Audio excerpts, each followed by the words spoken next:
गयो बाँसुरी गयो बाँसुरी मेरो कृष्ण चंद्र भगवान को जय। इस प्रकार जीवन समाज भगवान ने जो है देवदत्ता अपना लिया हरि कथा गान करते करते नहीं भगवान को कृपा ले रहता है। इस कारण तबे बलि भगवान को कृपा प्राप्त करने का लागि भगवान तो सुंदर भक्ति ने युक्त भए रचना गर्नु हो। त्यसैले मैले तपाईलाई प्रसन्न गराउनका लागि जन्म कर्म रहस्य बताए भनेर नारदजी पनि प्रस्थान गर्नुभयो वीणा बजाउँदै बजाउँदै। तब वेदव्यासले आफ्नो सरस्वती नदीको तटमा जो साम्यप्रास नामको आश्रम थियो जहाँ ऋषिहरूको नित्य निरन्तर ऋषिहरूले यज्ञ यागादि गरिरहनुहुन्थ्यो त्यही बस्नुभयो जहाँ वैरका रुखहरूले व्यक्त भएको स्थान थियो। तब त्यही बसेर ध्यान गर्नुभयो र सुन्दर भक्ति योगद्वारा चिन्तन गर्न लाग्नुभयो। ध्यान गर्दै जाँदाखेरि परम पुरुष परमात्मा र त्यसमा आश्रित भगवानको मायालाई देख्नुभयो। यो मायाले गर्दा नि सारा जीवहरू मोहित हुँदछन् र आत्मानम त्रिगुणात्मकम आत्मालाई त्रिगुणले युक्त भएको बेरिएको ठान्दछन्। तिनीहरूलाई उद्धार गर्नका लागि त्यसबाट अलग गर्नका लागि मैले केही गर्नुपर्छ भन्ने विचार गर्नु हो र यसलाई हटाउनका लागि त भगवानको भक्ति नै सर्वोपरि छ भनेर श्रीमद् भागवत शास्त्रको रचना गर्नुभयो। धनुष कृष्ण चन्द्र भगवानको तब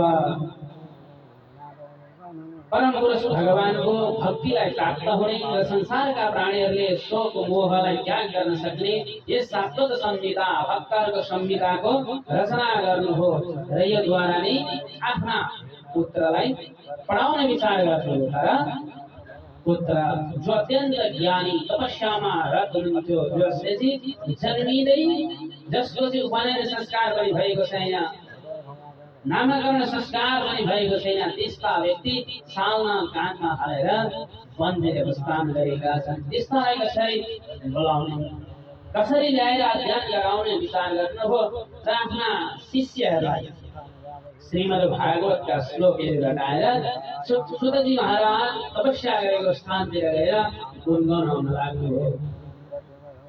अहो बरहा पीडं नटवर वपुः कर्णयो कर्णिकारं बिभ्रद्वास कनककपिशं वैजयन्तीं च मालं रन्ध्रान् वेणु हृदयसुदया पूरयन् गोपवृन्दे वृन्दारण्यं सपदरमणं प्राविशात् गीतकीर्तिः। ती आफ्ना शिष्यलाई भगवानको सुन्दरताको वर्णनका श्लोक रटाएर पठाउनु। सुखदेवजीको आश्रम छेउमा गएर ती शिष्यले त्यो श्लोकहरू गान गर्न लाग्नुभयो जसमा वर्णन गरिएको थियो भगवानले चाहिँ बरहा पीडम मयूरको प्वाखलाई शिरमा धारण गर्नु भएको छ। नटवर वपुः अत्यन्त सुन्दर भगवानको स्वरूप छ र कर्णयो कर्णिकारम कर्णिकारका पुष्प दुईटा कानमा धारण गर्नु भएको छ। यस्ता भगवान जी गोचारण गरेर बेलुका वंशी बजाउँदै बजाउँदै नगरमा प्रविष्ट हुनुहुन्छ। यो श्लोक सुखदेवजीले पनि श्रवण गर्नुभयो। तर सुन्दरताले मात्र हुँदैन व्यक्तिमा दयालुता सेवा भाव छैन भने त्यसले काम दिँदैन भन्ने विचार गर्नुभयो। ध्यानबाट त बिउजिनुभयो तर आसनबाट उठ्नु भएन। फेरि शिष्यहरू घर आफ्ना गुरुलाई बताए केही हो त भन्दाखेरि केही पनि हुन सक्छ। ध्यान त भङ्ग गराइयो तर त्यसमा चासो देखाउनु भएन भनेपछि भोलिपल्ट फेरि भगवानको दयालुताले युक्त भएको श्लोक आफ्ना शिष्यहरूलाई पढाउनु हो र पठाउनु हो। फेरि गएर तिनीहरू त्यही गान तब गएर गान गर्न लागे। अभोवतीयं धनकालकूटम् जिगांसया पाय यदाप्य साध्ये लेवे गतिं धातृचितान्ततोऽन्यं कं वा दयालुं शरणं व्रजेम। अहो वकीयम, अरे जो बकासुर की भगिनी पुतनाले जसले बालक अवस्थामा 10 दिन पनि जन्म अवतारलाई धारण गरेको 10 दिन पनि नपुगिकन स्तनमा कालाकोट विष लगाएर मार्नका लागि आए। तर भगवानले त्यसलाई पनि के गर्नुभयो? सद्गति प्रदान गर्नुभयो, आफ्नो मातृवत स्थानलाई प्रदान गर्नुभयो। यस्ता दयालु परमात्मा श्री कृष्ण वगैरहहरू को हुन सक्दछ भनेर जब यो श्लोक श्रवण गर्नुभयो, तब सुखदेवजी महाराज उठेर ती शिष्यहरूको श्लोकमा आएर भन्न लाग्नुभयो, जे तिमीहरूले कहाँ अध्ययन गरे, कसले पढाउँछ, कोसँग अध्ययन गरेका भनेर सोधेपछि ती शिष्यहरूले भन्नुभयो, तपाईँका पिताले नि यसलाई पढाउनुहुन्छ, यस संहिताको रचना गर्नुभएको छ भनेर जब बताइसकेपछि वेदव्यासजीको पनि इच्छा थियो यो सातवट संहिता भक्तहरूको संहिता जुन आफ्नै पुत्र जो योगी छ यिनीलाई पढाउन पाउँथ्यो भन्ने इच्छा थियो। त्यही इच्छा अनुरूप सुखदेवजी महाराज पनि जो आत्माराम हुनुहुन्थ्यो, तर हरे गुणाक्षिप्तमतिरे भगवान बादरायणे अद्यगान महदख्यानम् नित्यं विष्णु जनप्रिया। हरे गुणाक्षिप्तमतिः, भगवान को गुणानुगाते जसको दिन आक्षिप्तमतिः, जसको मन भगवान में व्यक्त भएर लागिसक्यो, यस्ता सुखदेवजी महाराजले यो दिव्य भगवान श्रीमद् भागवत महापुराण को अध्ययन गर्नुभयो, जो भगवान का भक्तहरूको जहिले पनि प्रिय छ। र यही द्वारा नि श्रीमद् भागवत महापुराण को कथा अब प्रारंभ हुन्छ। वनस कृष्णचंद्र भगवान को राजा परीक्षित को जन्म, कर्म, पाण्डवपुत्रहरूको संस्थान र भगवान श्री कृष्ण को कथा को उदय यहीबाट प्रारम्भ हुन्छ। यदा मृदे कौरव सैन्ययानां वीरेष्वथो वीरगतिं गतेषु त्रिकोदरा विद्यगदाभिमर्षा भग्नोरुदण्डे धृतराष्ट्रपुत्रे। कृष्णचंद्र भगवान को अब हामी थोरै महाभारत को कथातिर प्रविष्ट हुन्छौँ। जब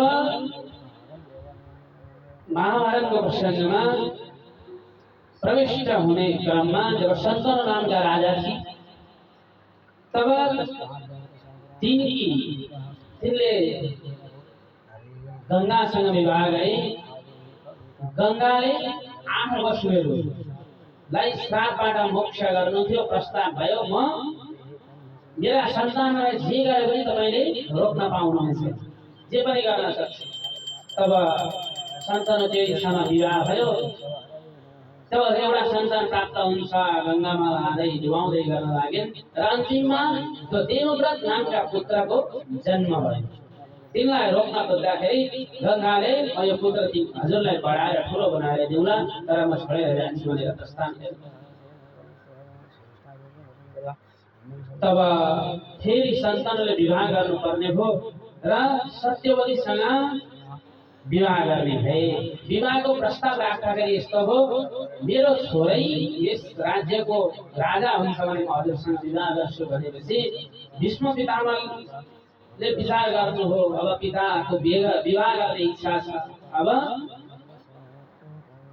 म राजा हुन्छु भनेर ती कन्याले विवाह गर्न मानिन्, अब म विशाल प्रतिज्ञा लिन्छु भनेर भीष्म पितामहले अखण्ड ब्रह्मचर्यको प्रतिज्ञा दिएर राज्यमा जीवनमा राज्य नगर्ने प्रतिज्ञा ग्रहण गरेर आफ्ना पिताको विवाह गराउनु हो। र त्यसबाट चित्रांगद र मित्रवीर्य नाम गरिएका 2 जना पुत्रहरू भए। र त्यसबाट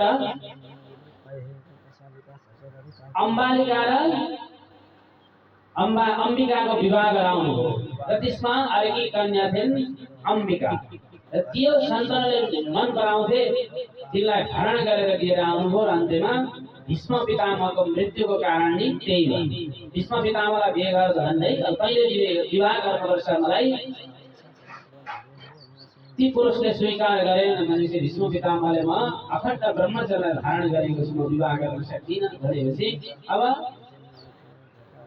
तिनले श्राप दिए भने तिम्रो मृत्युको कारण अन्तिम अवस्थामै बन्नेछु भनेर प्रस्थान गरे। त्यस पछाडि ती चित्राङ्गद र विचित्र वीर्य जो थिए तिनीहरूबाट पनि बेलैमा कोही क्षयरोगले कोही शिकार खेल्न जाँदा मृत्युलाई प्राप्त गरे। अब ती कौरव वंशमा अगाडिको वंशलाई प्रवर्धन गर्नेवाला कोही पनि भएन। जो सत्यवती थिइन् तिनको पहिला नै के भएको थियो, पुत्र प्राप्त भएको थियो। भनेपछि कृष्णचन्द्र भगवानको जसले संहिता वेदव्यास जी महाराज जसले समस्त भागवतको रचना गर्नुभयो, तब हे माता कुनै दिन मलाई स्मरण गर्नुभयो भने म अवश्य आउनेछु भन्नुभएको थियो। तब स्मरण गरेर बोलाउनु भयो र त्यसबाट अम्बिकाबाट धृतराष्ट्र र पाण्डुको जन्म भयो। दासी पुत्र बनेर विदुरजीको जन्म भयो। तब त्यहाँबाट क्रम चल्दै गयो। यता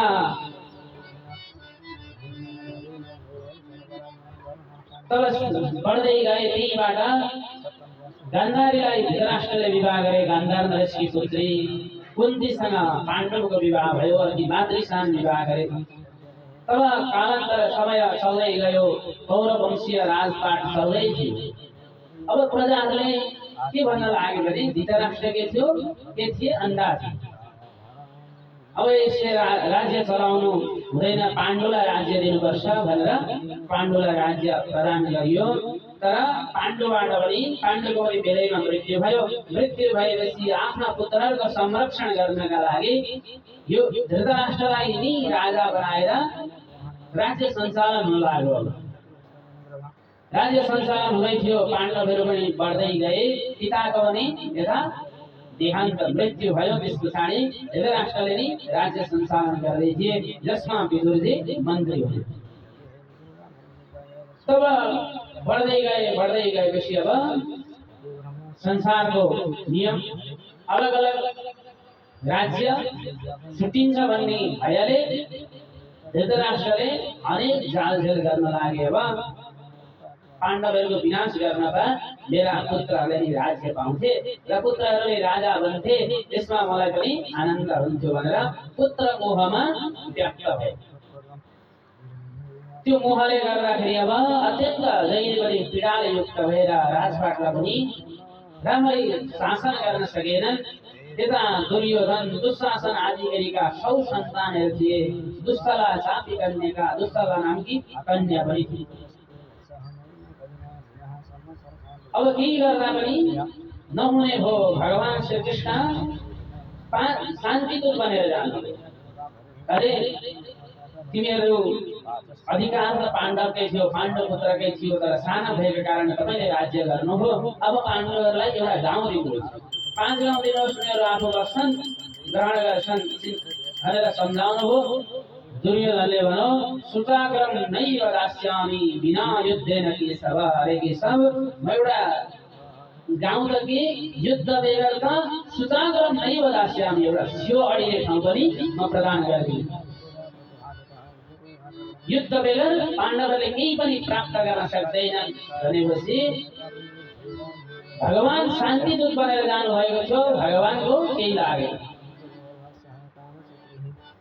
अब भगवान पनि फर्केर आउनुभयो। युद्धको तयारी भयो। तब युद्ध गर्न सबै प्रस्थान गरे। यदा मृदे कौरव सैन्ययाना धीरेश्वथो वीरगतिं गतेषु त्रिकोदरादित्यविमर्श अग्नोर्दन्ते धृतराष्ट्रपुत्रे। जब अनेक प्रकारका लाक्षवनमा लगे, जुवा खेलाएर वनवास गए पाण्डवहरूले, त्यो समस्त कष्टलाई पार गरेपछि भगवान शान्तिदूत बनेर जाँदा पनि उपाय नभइसकेपछि अब युद्धको तयारी भयो। कुरुक्षेत्र विशाल युद्ध। अर्जुन व्याकुल भयो। युद्ध गर्न गएका छन्, बसेका छन्। हेर्छन् भगवानलाई आदेश गरे सेनयो रुवयो मध्ये रथम स्थापयामेच्युत। हे भगवान मलाई चाहिँ ती दुई सेनाहरूको बीचमा लगेर राख्नुहोस्। को को युद्ध गर्न आएका छन्, को को शत्रु बनेर उपस्थित छन्, म हेर्न चाहन्छु भनेपछि भगवानले लिएर जानुभयो। हेर्दाखेरि त सबै आफ्ना इष्टमित्र दाजुभाइ जसले अम्लो पक्रेर हिँड्न सिकाउनु भएको थियो त्यस्ता महान प्रतापी भीष्म पितामह पनि शत्रु बनेर उपस्थित हुनुहुन्छ। जसले अध्ययन गराउनु भयो, जसले शास्त्र कौशलतालाई सिकाउनका लागि हातमा अम्लो पक्रेर बाणहरू चलाउन सिकाउनु भयो त्यस्ता महान गुरु पनि युद्ध शत्रु बनेर उपस्थित हुनुभएको छ। अर्जुन काप्न लागेर भन्न लागे गुरु न हत्वाई महानुभावा श्रेयो भक्तुं भैक्षमपि लोके हत्वास्तु कामास्तु गुरुर्निहेव भुञ्जीय भोगान् धृतिरा प्रदीप्ता। हे भगवान गुरु न हत्वाई महानुभावा, ती महान गुरुहरू जसले अम्लो पक्रेर हिँड्न सिकाउनु भयो त्यस्ता भीष्म पितामह, जसले अध्ययन गराउनु भयो, जसले शास्त्र कुशलता शस्त्र कुशलतामा सिकाउनु भयो, बाणहरू चलाउन सिकाउनु भयो त्यस्ता गुरु द्रोणाचार्य कृपाचार्य शत्रु बनेर उपस्थित हुनुहुन्छ। त्यस्ता महान गुरुहरूलाई मारेर मैले यो रक्त रञ्जित पृथ्वीमा कुनै पनि राज्य गर्दछु म गर्न चाहन्न भनेर सम्झाउन भन्न लाग्नुभयो र सबै हतियारहरू बाणहरू त्याग्नुभयो अर्जुनले। तब भगवान सम्झाउन लाग्नुभयो अरे अर्जुन धर्मयुद्ध गर्दाखेरि कसैको मृत्यु भयो भने पनि त्यो दण्डित हुँदैन, दोष लाग्दैन, तिमीले युद्ध गर्नुपर्छ भनेर सम्झाउनुभयो। र अन्त्यमा भगवानसँग अर्जुनले भने हे ईश्वर म अब केही पनि जान्दिनँ, हजुरले मलाई पथ प्रदर्शन गर्नुभयो, शिष्यश्री हम साधिमाम प्रपन्न, म हजुरको शिष्यत्वलाई ग्रहण गर्न चाहन्छु, मैले के गर्नुपर्छ भनेपछि भगवानले दिव्य गीताको उपदेश दिनुभयो र अर्जुनको मोह ग्रसित कलुषित भावनालाई नष्ट गर्नुभयो।